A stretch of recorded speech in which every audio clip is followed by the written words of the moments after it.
Hola, ¿qué tal amigos? Buenas tardes, ¿cómo están todos, todas, todos? Estamos aquí hoy en una emisión más de nuestro programa Frecuencia Subversa, porque nuestra palabra es nuestra arma. Hoy, 27 de agosto del 2019, ya terminando el mes, estamos en una emisión más de nuestro programa, como todos los martes, de 4 a 5 de la tarde, el espacio que nos ha asignado la Radio Casa de la Cultura Ecuatoriana. Gracias a quienes nos sintonizan, ya sea por los 9:40 AM de la Radio Casa de la Cultura o por la aplicación de Radio Casa de la Cultura, que la pueden descargar de la página de la radio, o también para quienes nos observan por el Facebook Live de la página de Frecuencia Subversa. El día de hoy tenemos un invitado muy especial. Como ya lo hemos anunciado en la mañana a través de nuestras distintas redes sociales, estamos con el profesor catedrático universitario, poeta, escritor Freddy Ayala Plazarte, con quien vamos a dialogar sobre una de sus últimas investigaciones. Freddy, como ya lo repito, es poeta, escritor. Entre la última de sus obras, si mal no me equivoco, está en Instrumentos para medir el viento. Freddy, muchas gracias por aceptar la invitación, por darte un tiempo, por compartir este espacio. Freddy, gracias. ¿Qué tal? Buenas tardes. Entonces, Freddy, bueno, como lo indicamos en la publicidad, estamos aquí para hablar más sobre lo que fue tu última investigación, más que todo, ¿no es cierto?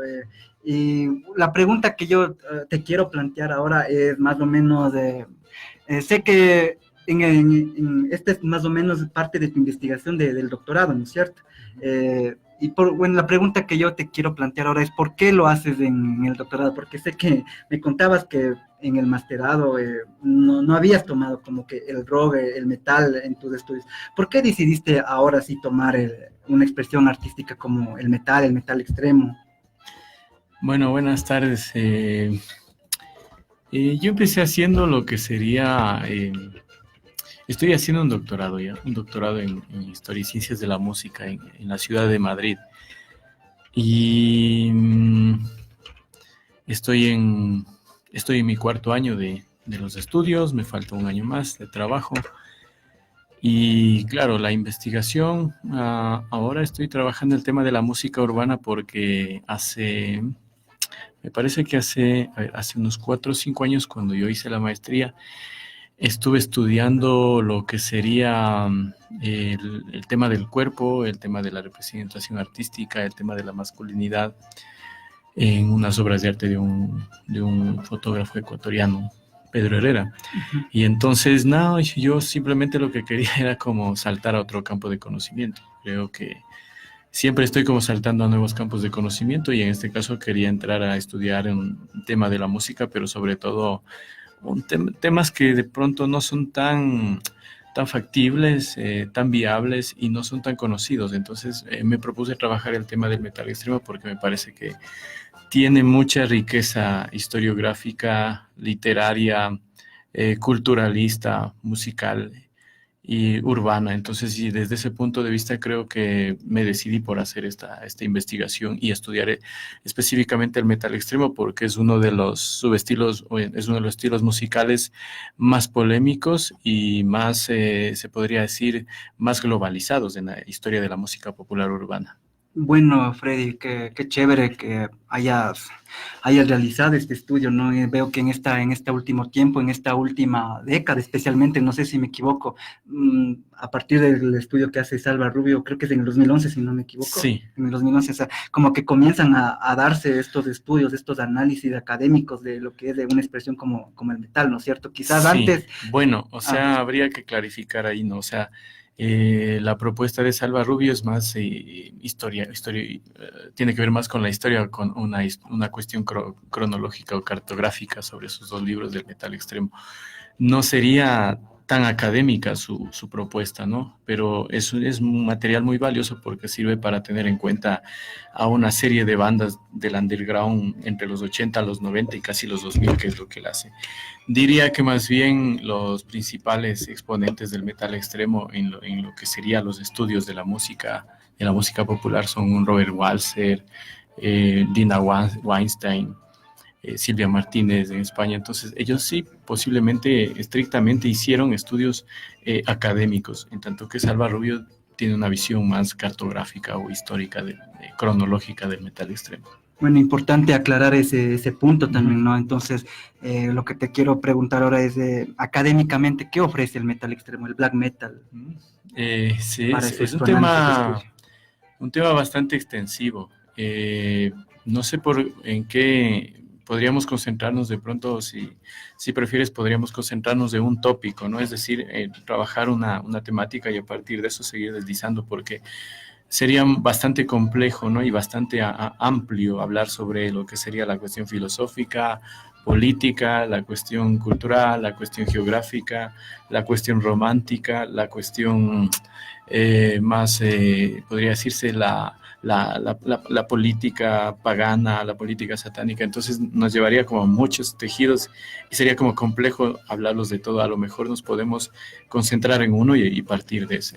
Bueno, pero antes que nada, lo que ahora te quiero preguntar para ya seguir con la discusión es que, bueno, tú tuviste que viajar algunas veces, ¿no? Sí, Digamos que tuviste que viajar al lugar donde se originó el sí, fenómeno, como sí, sí, diríamos en sí, sí, estos sí. tipos de análisis.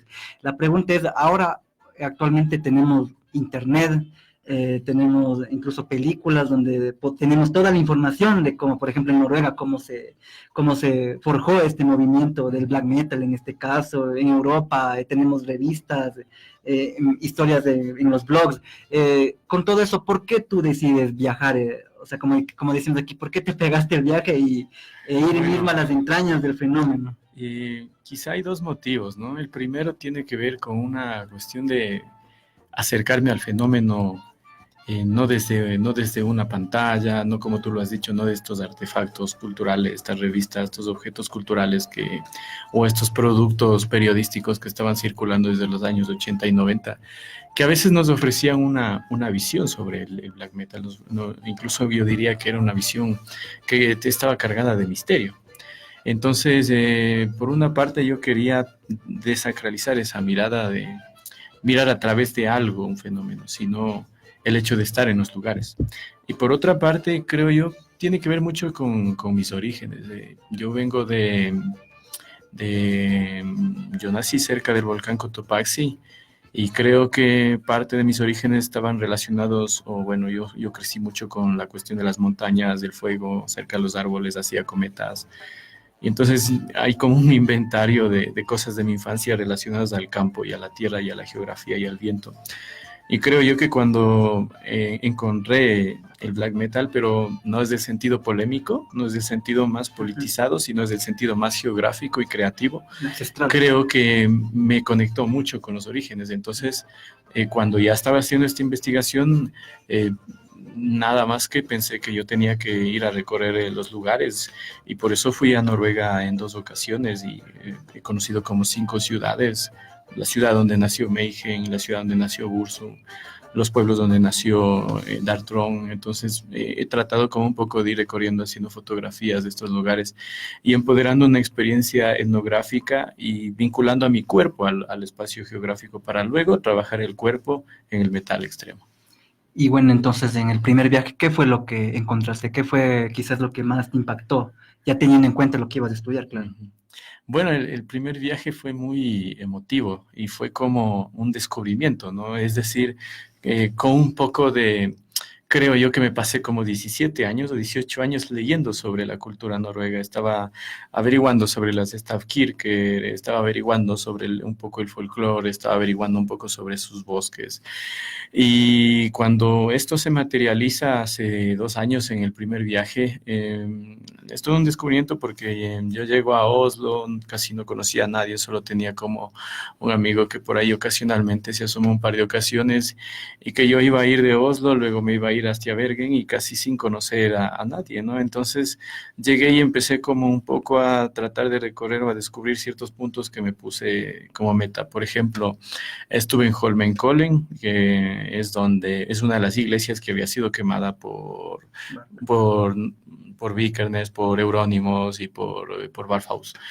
Esta iglesia está como a las afueras de la ciudad de Oslo y paradójicamente está en una montaña, pero no tiene ningún cerramiento, está como la iglesia sola y es una iglesia de color negro y la cual fue reconstruida porque fue incendiada en el año 92. Luego estuve en el Ekeberg Park, estuve también ahí en el Helvet, la ex tienda de Euronymous que se reactivó y ahora se llama Niceblo Records. Estuve hablando con los dueños del local, pude visitar el sótano y pude hacer fotografías de algunos objetos que tenían los músicos, porque la tienda está llena de objetos de los músicos de los años 90.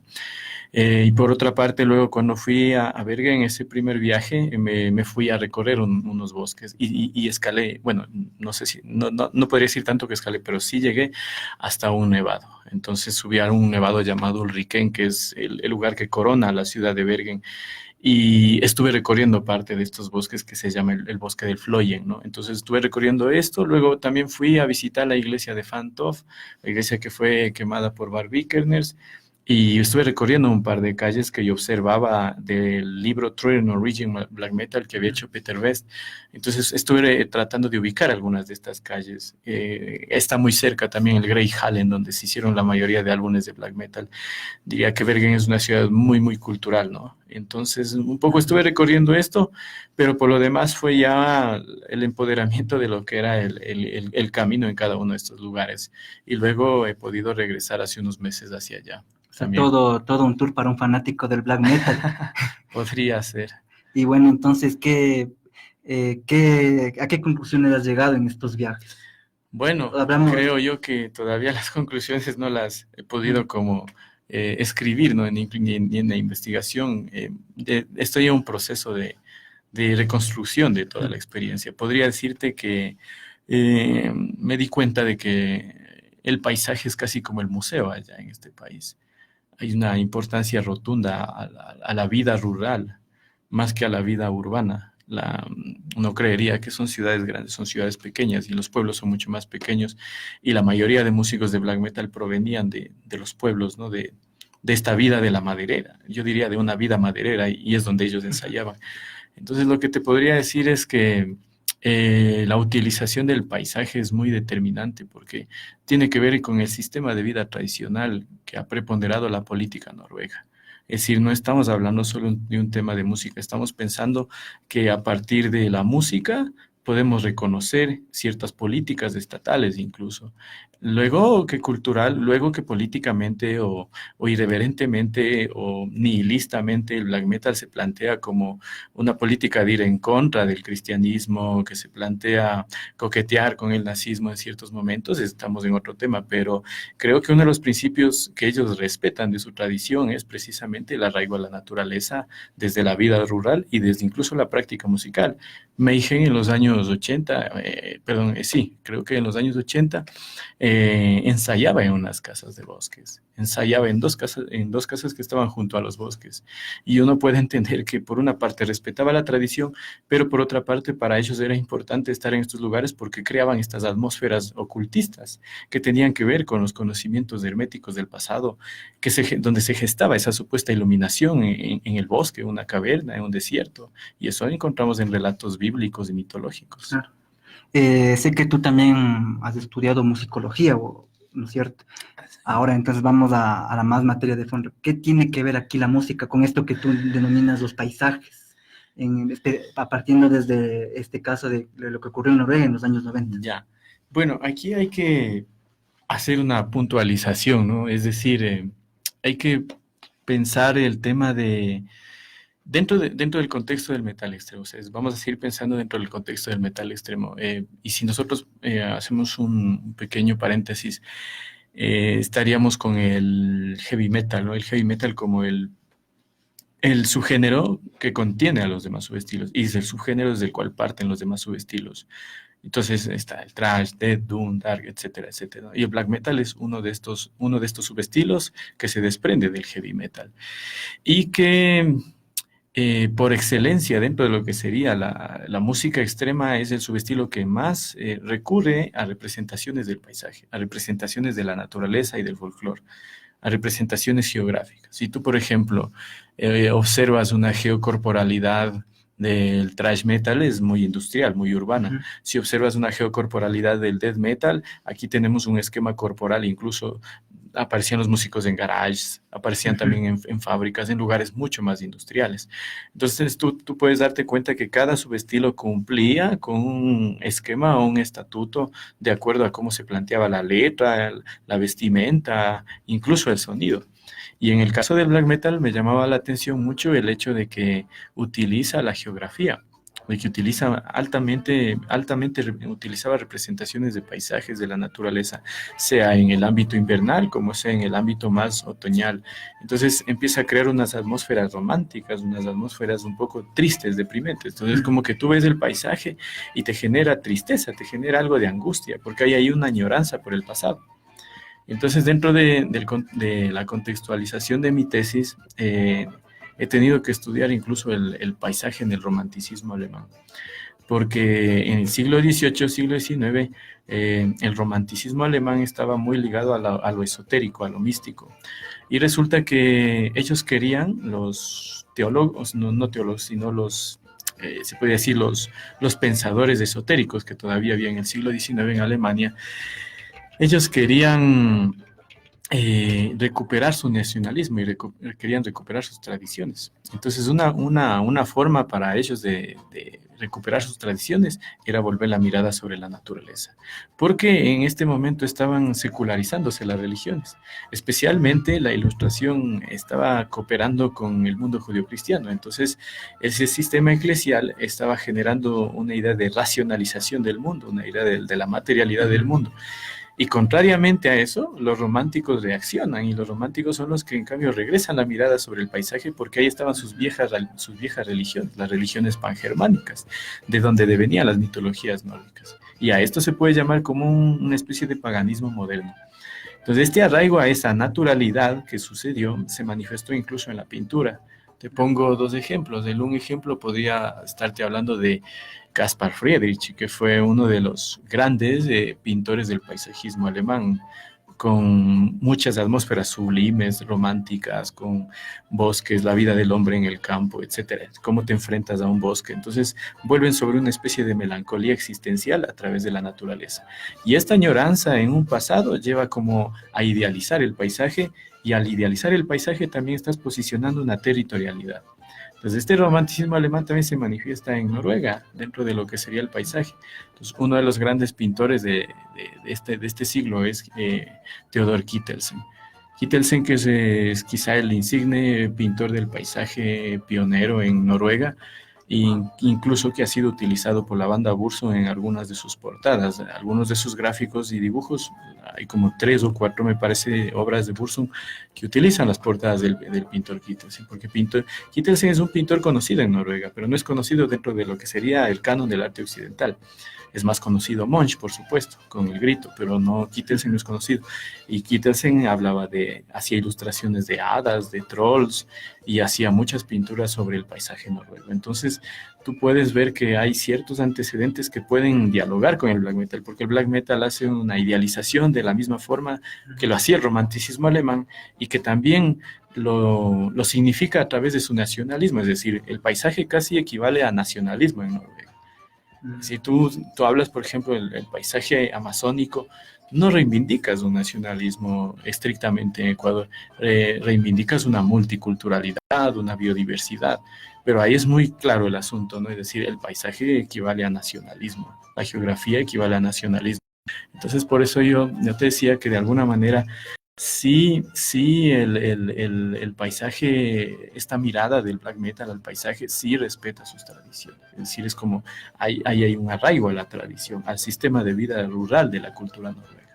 Bueno, o sea, hablaremos que el black metal en los actuales momentos, desde los años 90 que surge, me pongo a pensar en bandas como Bathory, por ejemplo, se presentan como una resignificación de la cultura, en este caso la noruega, por ejemplo. Y no solamente la noruega, hace pocos meses tuvimos aquí la visita de la banda griega Rotting Christ, y en casi todos sus trabajos también, en cambio ellos desde la cultura griega, en cambio, ¿no? Helenística, ¿no? Ajá, helenística, exacto. Y Baratrón también vino, también justo hace un mes, y también se manejan en esa misma línea. O sea, digamos que el black metal en sus distintos subgéneros, sus estilos, busca esta resignificación cultural hacia los orígenes, las tradiciones. Por supuesto, o sea, es que lo que pasa es que se vuelve un fenómeno sincrético, es decir, el black metal es un fenómeno musical sincretista, porque en unas bandas tú te vas a encontrar con un satanismo teísta, un satanismo nihilista, un satanismo mefistofélico, un satanismo más luciferiano. Es decir, hay muchos rangos, hay incluso Por ejemplo, la banda Abruptum hacía representaciones más demoníacas que satanistas. Ujú. Y este sistema demoníaco estaba más ligado a lo que sería el paraíso de John Milton, porque ahí estamos un poco hablando de esta figura de lo demoníaco. Entonces, probablemente sí, Bathory sería una de las primeras, o digamos, yo podría decir que es la banda pionera dentro de lo que sería la cultura escandinava en volver sobre los orígenes, a partir del álbum Blood Dead. Es el álbum pionero dentro de lo que sería este arraigo a utilizar ciertas narrativas y a utilizar ciertas, incluso utiliza el cuadro del pintor Nicolás Arbo, es decir, Ujú. hay una cierta adscripción al sistema histórico y cultural y geográfico de la cultura escandinava y que lo utiliza Bathory para crear ciertas atmósferas épicas y medievales que en algún momento, como en el álbum Twilight of the Gods, ya deja de ser el black metal más puro, ya deja de ser ese black metal que provenía de su mismo black metal de Retorn o ese black metal más, El primer disco. más sádico que tenía una imagen más sade de Venom o ese black metal más al estilo medieval con sus trajes con Celtic Frost. Entonces, Bathory lo que hace es como una transición y empieza a utilizar incluso la música clásica y empieza a tener nexos con Richard Wagner, con la filosofía de Nietzsche, pero empieza a crear como un sincretismo en donde lo que le interesaba a Quorthon era reivindicar la cultura escandinava porque a él un escritor le había regalado una saga sobre la cultura nórdica y eso inspiró mucho parte de su visión y su arraigo a que quería hacer álbumes al concepto, a lo visual y a lo sonoro que quería trasladarlos a sus álbumes. Entonces, puedes encontrar incluso referencias en Manowar, puedes encontrar referencias en Led Zeppelin, pero Manowar cae en una imagen más exhibicionista y criticada Comercial, como diría. por esta comercialización. En cambio, Bathory es interesante porque proviene de un lugar descentralizado, es decir, el black metal nació en regiones descentralizadas del planeta. Desde lo Sí, rural, como lo no, decía. claro, Sí. no es como la ciudad, como tú dices, París es la ciudad de la cultura, Nueva York es la ciudad de la cultura, y uno creería que en estas capitales evidentemente están agrupadas obras de arte importantes del mundo, pero no así ha sido motivo para que se pueda decir que el metal extremo no. El metal extremo nació en ciudades descentralizadas, incluso Black Sabbath desde una ciudad industrial llamada Birmingham. Oh, qué chévere todo lo que nos has contado. Sin duda, muchos quienes degustamos de esta música, ha sido una información bastante precisa, bastante necesaria para que sigamos alimentando, creo, este conocimiento, ya que finalmente el black metal y todos los demás estilos del metal no solamente es música, sino va más allá. Y creo que estos trabajos académicos o como tus investigaciones ayudan a comprender eso también, me Ujú. parece. Sí. Y bueno, continuando con esta conversación, tú también me conversabas sobre el impacto que tuvo el black metal en la sociedad noruega.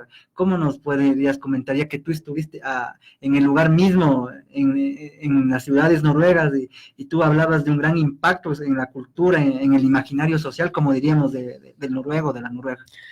Sí, bueno, ahí hay muchos criterios variados. Hay documentales donde ha tratado de recuperar esto que un autor llama, Can Harris llama como el pánico moral o el pánico satánico, ¿no? Por las desviaciones de sus músicos, por la parafernalia y sobre todo, creo yo, el que realmente construyó el black metal, la imagen del black metal es la cultura mediática. O sea, es curioso que el black metal se convirtió en un fenómeno mediático a inicios de los 90 en Noruega. Creo yo que si no existía este pánico satánico y esta cultura mediática, no se hubiese construido el black metal, no se hubiese llegado a reconocer. Hay dos momentos claves que hacen que se globalice el black metal. El primero es el que en el año 90, o me parece que en el año 91, la famosa revista Kerrang, que era una de las pocas revistas 91. que hacía metal extremo y que hacía reportajes de Sí. entrevistas y que jugaba y trabajaba mucho con la postura fotográfica, porque eso fue lo que vendió y prácticamente hizo conocer la icónica del metal extremo. Y siendo esta revista inglesa, ahí se cuenta, ¿no? Que habían recibido un, ¿cómo se llama? una llamada a Euronymous por parte de una de las personas de la revista, porque creían que en Noruega estaba pasando algo malo, ¿no? Y fue porque había salido en las noticias una de las primeras acciones que se había hecho en cuanto a la quema de iglesias, ¿no? Entonces esto llamó la atención internacional, pero sobre todo acaparó la atención de la revista Kerrang llamó y me parece que había entrevistados a Euronymous, me parece que también a Bar Vikernes, y es el momento en el que ellos sacan todo un especial, ¿no? Creo que sacaron como tres o cuatro páginas de la revista en donde aparecen en Peror, aparecen todavía con su corpse paint, con su imagen un poco más ocultista, aparecían imágenes de Mayhem y aparecían del mismo Burzum. Esto genera un impacto visual e incluso un impacto emocional dentro de la misma escena del metal extremo, porque sucede que esta escena noruega empieza a polarizarse y todos empiezan a decir, bueno, ¿y eso qué es? ¿No? Todos estaban acostumbrados al pantalón de chándal del death metal, entonces un poco estábamos en la transición de lo que vendría el groove metal, estábamos en esta cuestión del gore green, entonces estábamos un poco el metal de California. Claro, estábamos un poco más en la idea del zombie moderno, del zombie cinematográfico, porque ese zombie cinematográfico y gráfico es el que reactiva el death metal. En cambio, al black metal no le interesa la idea del zombie, no le interesa los zombies gráficos, al black metal le interesa la muerte como algo espiritual. Y entonces el momento que la gente ve esto, dice, bueno, ¿qué está pasando allá en Noruega? Y es como que Noruega se convierte en algo exótico, porque dicen, de las regiones frías proviene un género ocultista, un género profano, y es el momento en que empieza un poco esa popularidad.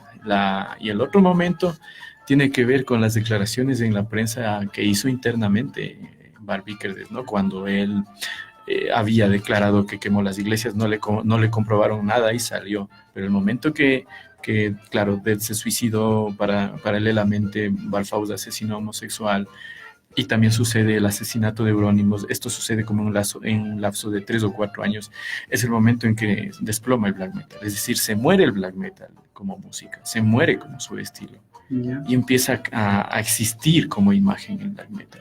Porque hasta ese momento no existía, porque hasta ese momento ellos hablaban de una cuestión underground, de un inner cycle, de una sociedad muy secreta, de una sociedad cerrada, como una sociedad hermética, y que por eso se reunían en el Helvete y desde ahí planificaban las cosas que llegaron a hacer.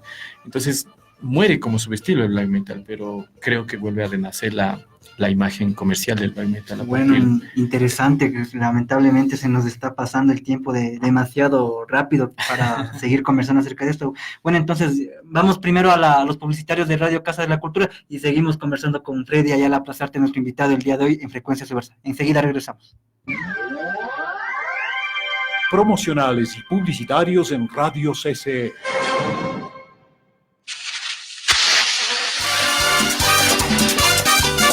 Tercer Encuentro Nacional Etnográfico, Los Diablos se toman Quito.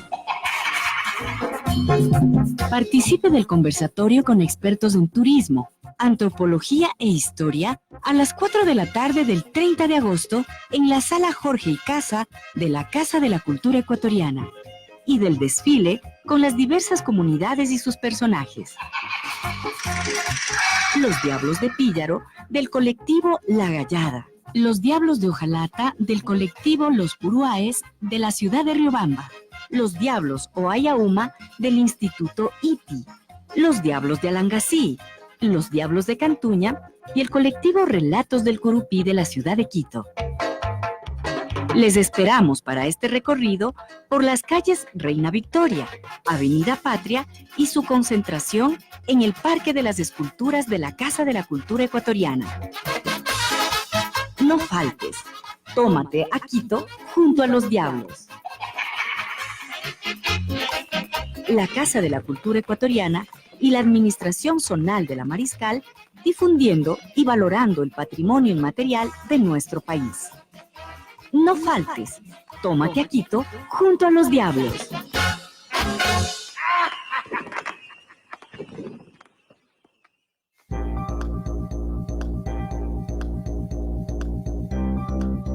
Primera edición del Festival de Cuento y Poesía en Braille, La Textura de la Palabra. Un encuentro con la literatura, inclusiva, activa y participativa. Le esperamos en la premiación Tertulia Literaria.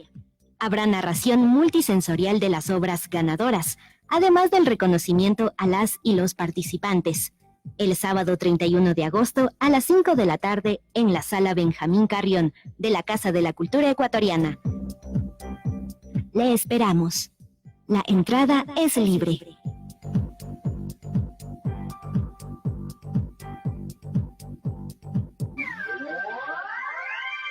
En Radio CCE terminan los promocionales y publicitarios.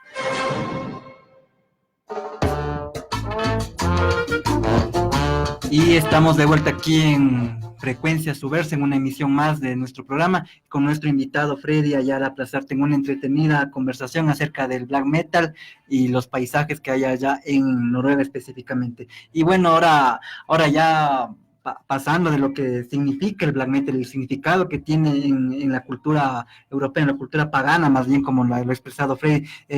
Freddy, tú también has intentado en tu investigación, como propuesta, como fin, como objetivo, hacer una conexión con lo que también es este tipo de música popular, como tú lo dices, aquí en Sudamérica. Explícanos cómo sería esta conexión de los paisajes, especialmente, que es el concepto que has decidido utilizar. Bueno, voy a tratar de un poco ahí resumir, ¿no? Y hablar ciertos puntos básicos que, bueno, habría que considerar que este fenómeno globalizado del metal extremo o del black metal se convirtió en un fenómeno glocalista, ¿no? Voy a utilizar un poco esta palabra de glocalización porque se mundializa, ¿no? Se internacionaliza. Y a partir de esta globalización o de las aldeas globales, de que se construyen escenas musicales en todo el mundo y de que el black metal empieza a ser conocido en muchas otras latitudes y sobre todo imitado, ¿no? Porque la palabra sería que el black metal en sus orígenes empieza a ser como imitado. Todos empiezan un poco a tratar de imitar este subestilo. Llega a Sudamérica también, ¿no? Es decir, se lo acuña acá, se apropian acá, se imita acá, se interpreta, también se reconstruye la imagen satánica. Para algunos músicos se lo reproduce con fidelidad. Por hablarte de la banda Typhoon de Marcelo Bull Metal. Ellos reproducen el mismo esquema de black metal satánico. No obstante, la banda Cenotav de México en los 90 estaba un poco haciendo una hibridación lingüística, cantando en náhuatl. Se estaba tratando de volver sobre ciertos dialectos, pero haciendo el mismo black metal, un black metal como más ancestral. Y por ejemplo, yo en mi investigación estoy trabajando con una de las bandas que, digamos, capta mejor esta idea del paisaje, pero que no la reproduce con la misma política del black metal, pero que la extrapola, porque el término podría ser como extrapola, que la traslada a lo que sería el thrash metal, el thrash death metal sería Sepultura, ¿no? Esta sería una de las bandas pioneras en recuperar la geografía amazónica brasileña para hablar sobre el arte indígena y para recuperar el paisaje nativo brasileño como una forma de volver sobre sus orígenes, pese a que Sepultura en ese momento ya era una banda globalizada. Estaría Sepultura, por ejemplo, dentro de lo que serían las pioneras, y no estrictamente es una banda de black metal, y no estrictamente canta el satanismo, aunque sí lo hizo en parte de sus dos primeros álbumes, pero es una banda que se adscribe dentro de este cosmopolitismo ancestral, que yo le llamaría. Esto ya sería como una idea del cosmopolitismo ancestral que construyó el black metal. Estaría Sepultura. Tenemos otra banda, por ejemplo, que siguió el esquema satánico, el esquema un poco pagano del black metal, que sería Inquisition. Inquisition, aunque tuvo una corta duración en Colombia, luego se trasladó a Seattle, pero aún así tú puedes ver que ellos siguen el esquema noruego, el esquema nórdico. Es una banda que incluso utilizaba el corpse paint. Y bueno, podemos empezar así a nombrar una serie de casos, ¿no? De más casos que se fueron arraigando, pero este fenómeno se empieza a manifestar más desde el arraigo geográfico, más desde el año 2000. aquí en Sudamérica. Sí, yo diría que desde el año 2000 es donde se empieza a masificar un poco más esta cuestión del arraigo a las geografías localistas, que yo te decía que le llamaba localización. Entonces ahí está, por ejemplo, el folk metal, ¿no? El folk metal que devino incluso del black metal y del folk pagan metal. Y no porque tú estés haciendo black metal o folk pagan con voz gutural o voz gruñida, sino porque el black metal construye un esquema de mirar la geografía. Y ese esquema sí se toma como base referencial, porque ellos fueron los pioneros. Y entonces ya acá empieza a haber un fenómeno ya de bandas que siguen el mismo paganismo, que siguen el esquema satánico, o que empiezan a apostar por sus geografías localistas. Y existen bandas que empiezan a trabajar temas del indigenismo. Por ejemplo, ahí está la banda Hermética, que trabaja bastante temas relacionados al problema del indígena con la tierra, al tema del problema con cuando hubo ahí la colonización. Ellos cantan muchas letras, sus álbumes se basan en eso. Almafuerte, por ejemplo. En Argentina, como se desarrolla una escena muy interesante del heavy metal, empiezan a haber bandas que se adscriben a esto. No obstante, por ejemplo, tú puedes encontrar en Perú bandas como Morten, como Hades, que seguían el esquema más extremo, el esquema más demoníaco. Morten es una banda que sigue los esquemas demoníacos. Entonces empiezan a haber como ciertas variaciones y es difícil ir tipificando porque hay un sinnúmero de propuestas musicales. En Ecuador yo, por ejemplo, hablaría que dentro de las bandas pioneras en trabajar con la ancestralidad, en lo que sería el black metal, es Grimorium Verum, o las primeras bandas que empieza a trabajar con el paisaje, pero no del paisaje como representación, sino el paisaje como historia de vida, como biografía, es decir, provienes de unos orígenes de la tierra, y esos orígenes de la tierra te determinaron tu ancestralidad, y te determinaron a fusionar música nacional con black metal.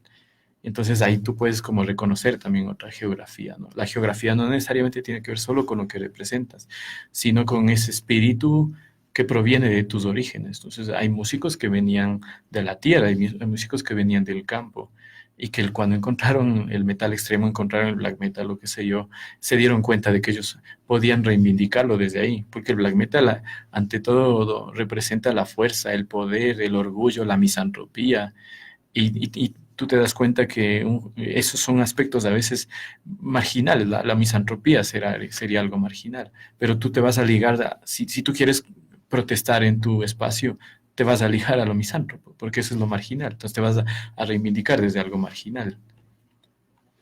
O sea, chévere lo que nos has dicho, o sea, las diferencias que hay aquí y habría en Sudamérica, ¿no? O sea, Sí. En Europa nos hablabas de que en el caso del black metal la situación radicaba más en lo rural, ¿no? Aquí, diga, ¿es en urbano o cómo lo podríamos definir?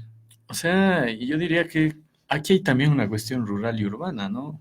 A diferencia del paisaje nórdico, si tú partes, por ejemplo, desde las políticas de Estado, acá existen parques de conservación, no así todo el paisaje como tal, porque tú ves que incluso el paisaje está superpoblado en ciertos sectores. Claro. Entonces aquí la vida rural ya no es lo mismo que la vida rural noruega, porque aquí como decía Arguedas, la soledad cósmica de la poesía quechua, o sea, la soledad del campo.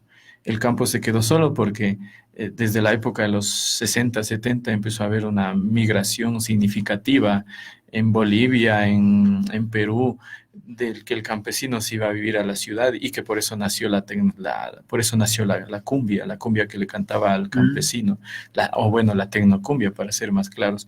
Esta tecnocumbia le cantaba a la melancolía, a la nostalgia del campesino que se iba a vivir en la ciudad.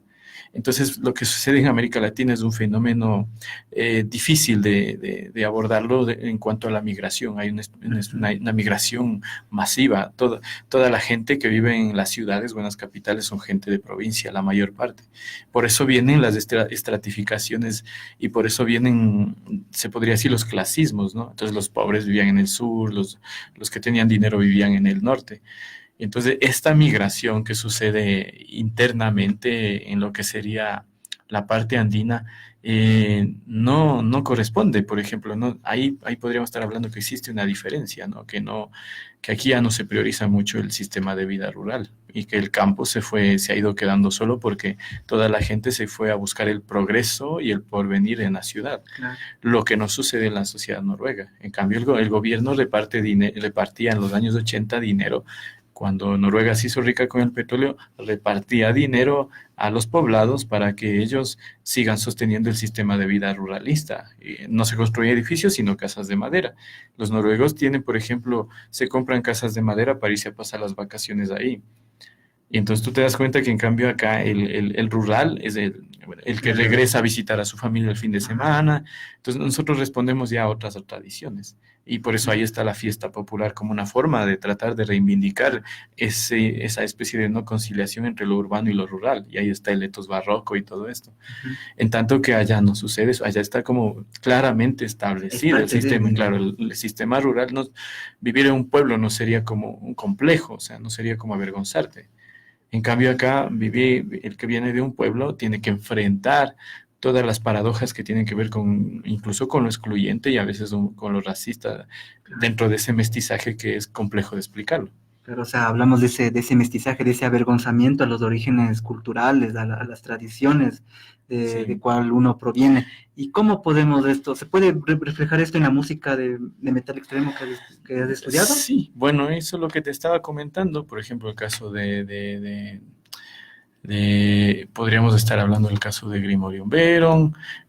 Hay ahora también, sabes, y creo que también tú sabes, hay una corriente de bandas de metal extremo que están trabajando con temas de la tierra, con temas más ancestrales. El metal ancestral. El metal ancestral, como yo te decía, el mismo folk metal. Están como tratando de volver la mirada sobre el aspecto indigenista, el aspecto geográfico, sobre una especie de ancestralidad, sobre una cierta cosmovisión, pero que todavía está en construcción, creo yo. Es decir, está todavía en construcción. Y por otra parte, quizá otra de las cuestiones que nosotros tenemos es esta idea del pachamamismo, ¿no? Es decir, si tú trabajas tu propuesta musical desde lo ancestral, recurriendo al cliché del pachamamismo, o de pronto tú eres capaz de crear tu propia mitología musicalmente, sin necesariamente referirte hablar de los referentes.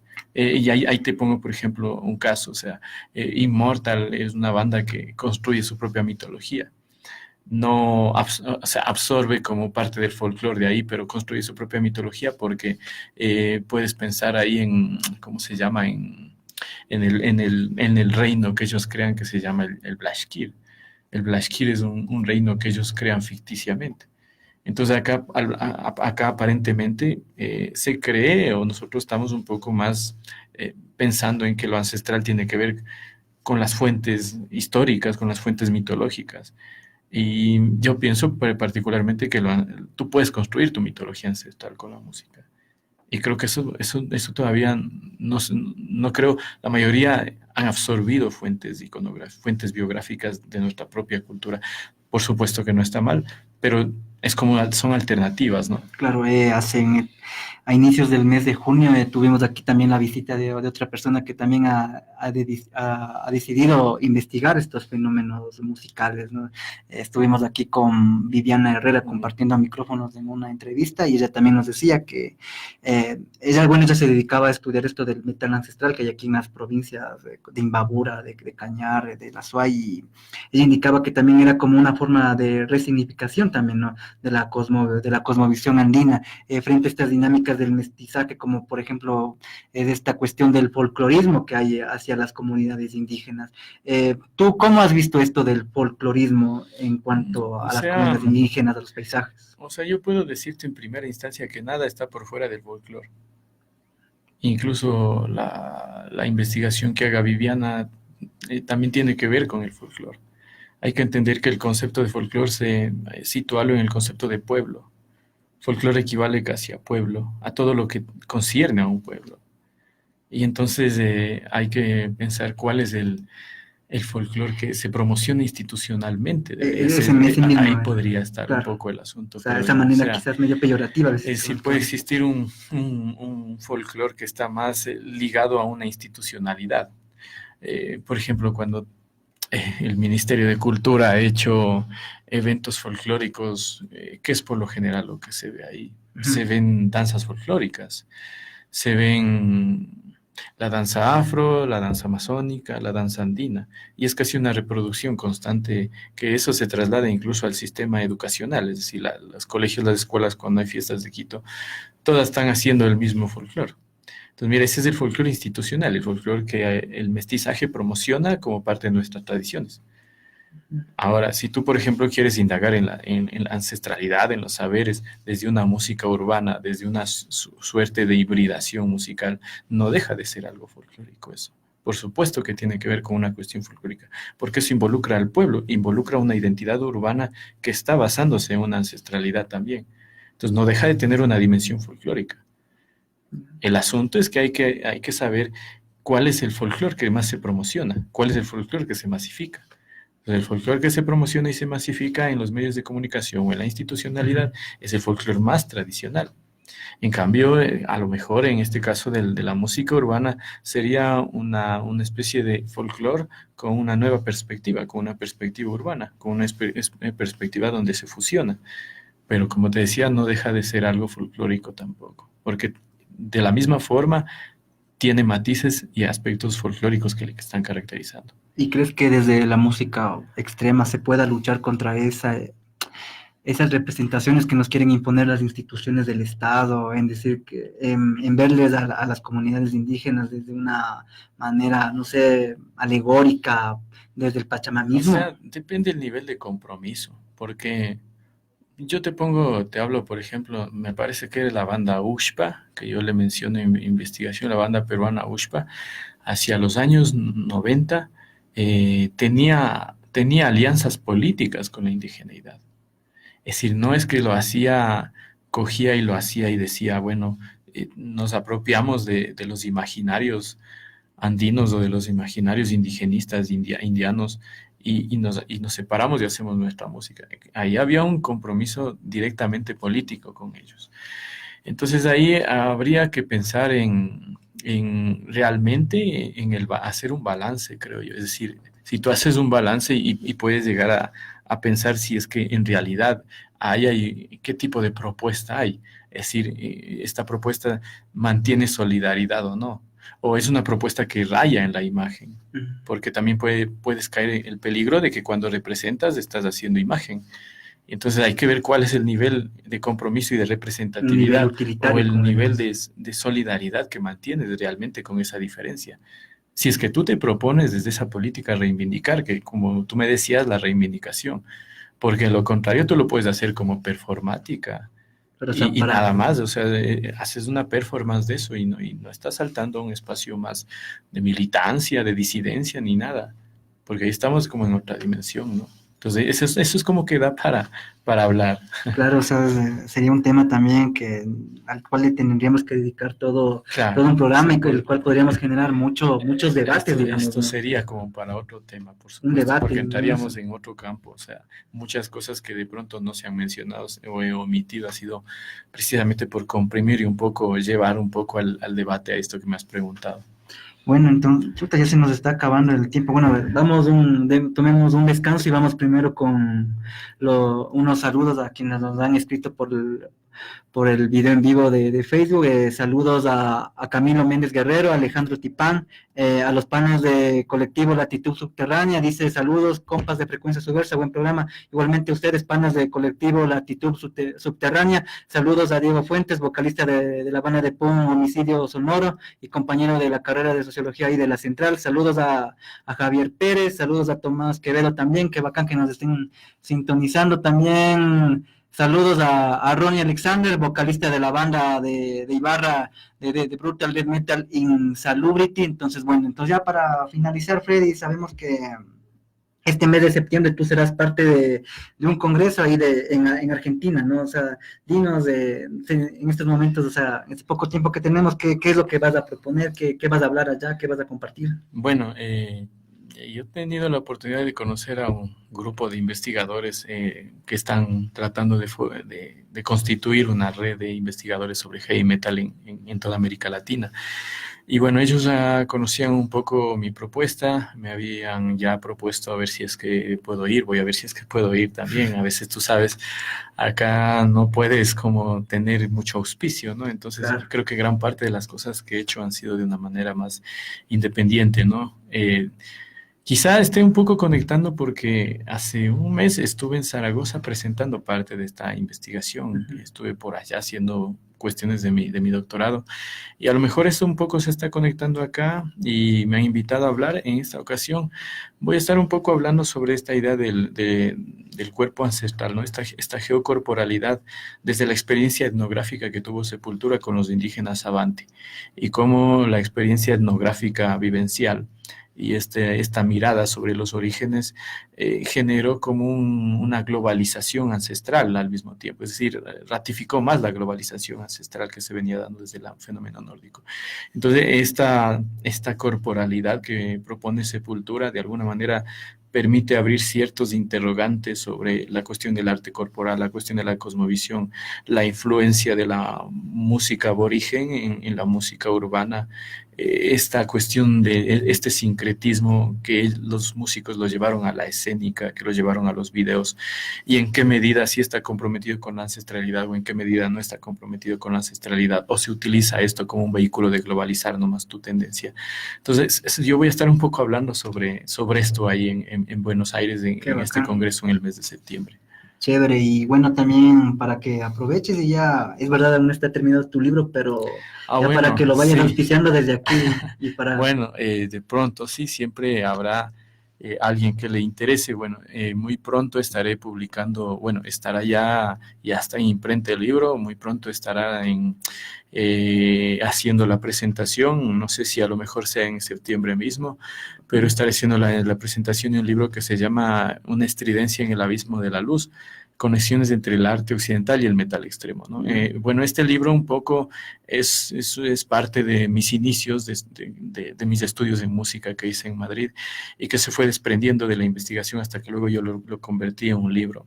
Entonces, en este libro estoy abordando temáticas sobre lo romántico, lo grotesco, sobre el tema de la muerte, sobre el tema del corpse paint, sobre el tema del grito de Munch, relacionando con unas bandas, ¿no? Es decir, cada estilo pictórico está relacionado con un estilo musical, en uso de portada o en cuanto a la corporalidad, que hago una crítica a la masculinidad indomable de Manowar, o trabajo la metáfora visual de la guerra en el Slayer de los 80, con su corporalidad más bélica y un poco satánica.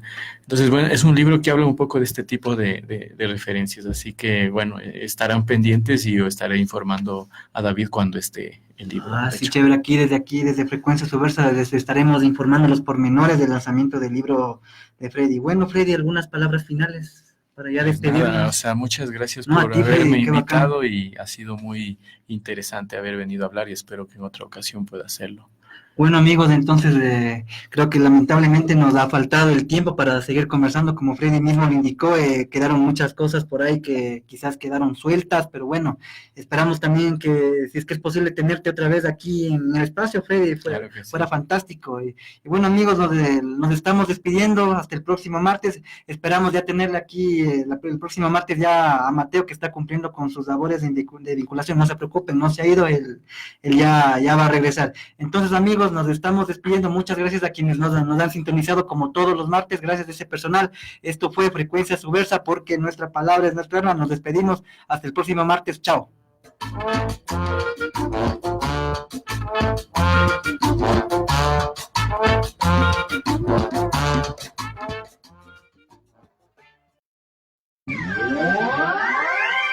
Promocionales y publicitarios en Radio CCE. Me muero por estar. El Show de las Estrellas, con la participación estelar de Silvana Di Lorenzo de Argentina, desde la Perla del Pacífico, Hilda Murillo. Artistas invitados: Patricio Piedra, la Internacional María Esther, José Doce Uvilla, Esperancita Piedra, José Delfín. Acompañamiento musical de Pepe Uvilla, con la conducción del Chino Hernández. Jueves 29 de agosto, Casa de la Cultura Ecuatoriana.